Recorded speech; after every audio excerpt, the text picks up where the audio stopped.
തന്റെ ജീവിതം സമൂഹത്തിന് സാന്ത്വനമായി സമർപ്പിച്ച് സയ്യിദ് മുഹമ്മദ് അലി ശിഹാബ് തങ്ങളുടെ നാമധേയത്തിൽ സൂപ്പർ സ്പെഷ്യാലിറ്റി ഹോസ്പിറ്റൽ തിരൂരിൽ 2022 ഫെബ്രുവരി 26 ആദരണീയനായ സയ്യിദ് ഹൈദരലി ശിഹാബ് തങ്ങളുടെ അനുഗ്രഹാശിസുകളോടെ ബഹുമാനപ്പെട്ട കേരള മുഖ്യമന്ത്രി ശ്രീ പിണറായി വിജയൻ സാർ നാടിന് സമർപ്പിക്കുകയും സാന്ത്വനം സന്ദേശമാക്കിയ നാമധേയം സേവനം സമർപ്പണം ശിഹാബ് തങ്ങൾ ഹോസ്പിറ്റൽ തിരൂർ.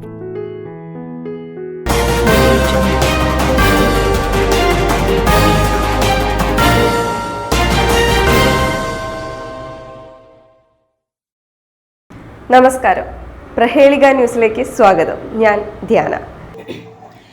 KPSC ലളിത ഇന്ത്യൻ സിനിമയിലെ അപൂർവ പ്രതിഭ. ഇന്ത്യൻ സിനിമയിലെ അപൂർവ പ്രതിഭകളിൽ ഒരാളായിരുന്നു KPSC ലളിത. കാമുകിയും അമ്മയും കുശുംബിയുമായ അയൽക്കാരിയും അധ്യാപികയുമൊക്കെയായി മലയാളത്തെ നീണ്ട 5 പതിറ്റാണ്ട് ചിരിപ്പിക്കുകയും ചിന്തിപ്പിക്കുകയും ചെയ്ത അതുല്യ കലാകാരി. എന്റെ എത്ര വൈകിയേ നോക്കി നോക്കി കണ്ണു കഴിച്ചു. എന്നും കുടിച്ചുല്ലേ? കുറച്ച്.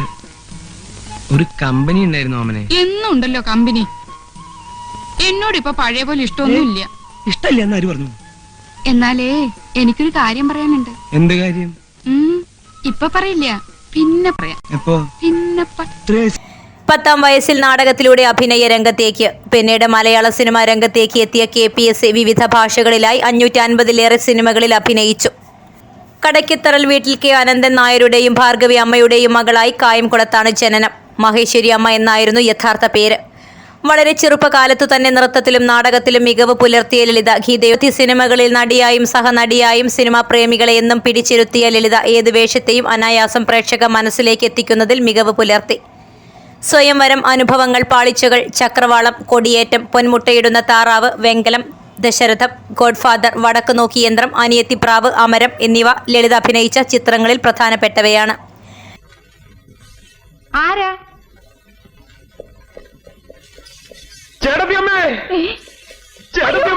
അയ്യോ അയ്യോ, എഴുതേക്കോടുന്ന് എഴുതേക്ക്. ഇത് രാമഭദ്രനാ. രാമഭദ്രൻ. ഏത് രാമഭദ്രൻ? ചേട്ടത്തിയമ്മയുടെ രാമഭദ്രൻ. ആരാടാ അവിടെ നിന്റെ ചേട്ടത്തിയമ്മ? അല്ല, അതെ, ചേട്ടത്തിയമ്മ ഈ രാമനാഥന്റെ ഭാര്യയല്ലേ? ഈ രാമനാഥനല്ല, EK രാമനാഥൻ. അത് തന്നെ EK രാമനാഥൻ എന്ന കള്ളപ്പേരിൽ ഇവിടെ കല്യാണം കഴിച്ച് താമസിക്കുന്ന സാക്ഷാൽ സ്വാമിനാഥന്റെ അനിയൻ രാമഭദ്രനാണ് ഞാൻ.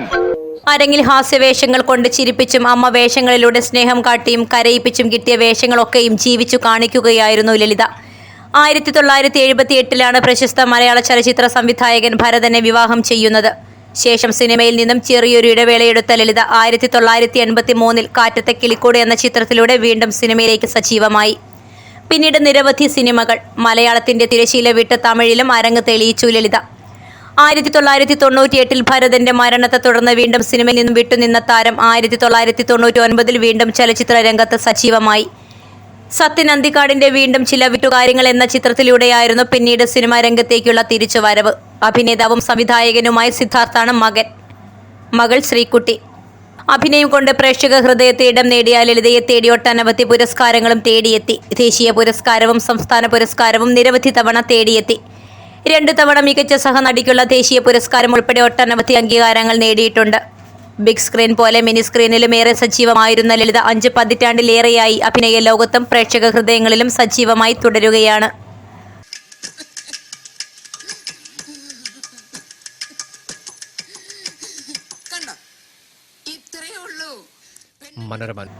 ന്യൂസ് ഡെസ്ക്, പ്രഹേളിക ന്യൂസ്.